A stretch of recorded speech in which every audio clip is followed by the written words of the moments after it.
done is I've illustrated two separate problems that use similar information, but they're not the same.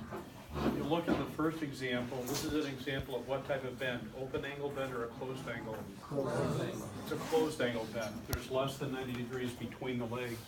When we set this problem up for doing bend allowance, it's very important that you understand the number that you use to multiply by for bend allowance is the number of degrees that it's been bent through. So if this has been put into the brake, we're using the leaf of the brake in order to fold this leg up.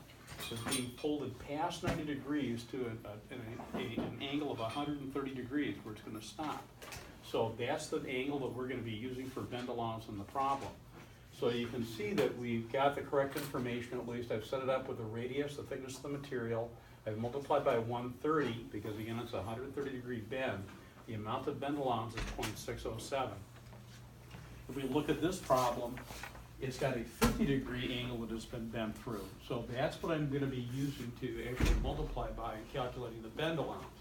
So the information is similar here, except rather than multiplied by 130, you're multiplying by 50.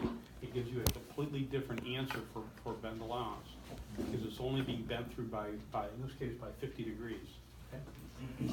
To calculate the setback for it, in this problem, we'll use K-factor because it's a bend of something other than 90 degrees.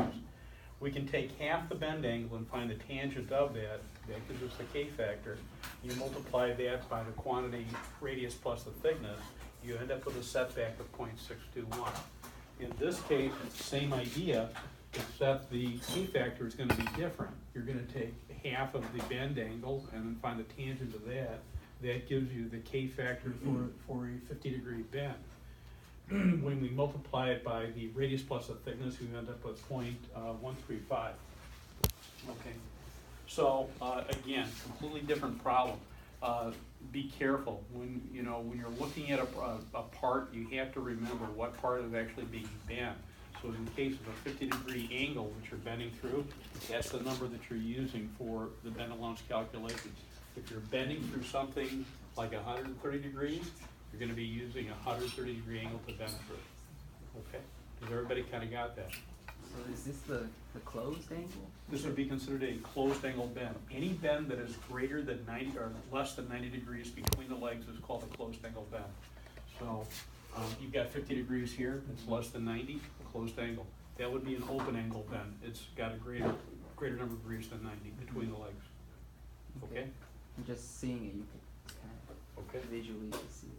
Okay, so I noticed on your homework, some people are using calculating bend allowance based on something other than what they should be doing. Okay, so just be aware that this is how it should work. So far, so good? All right, okay.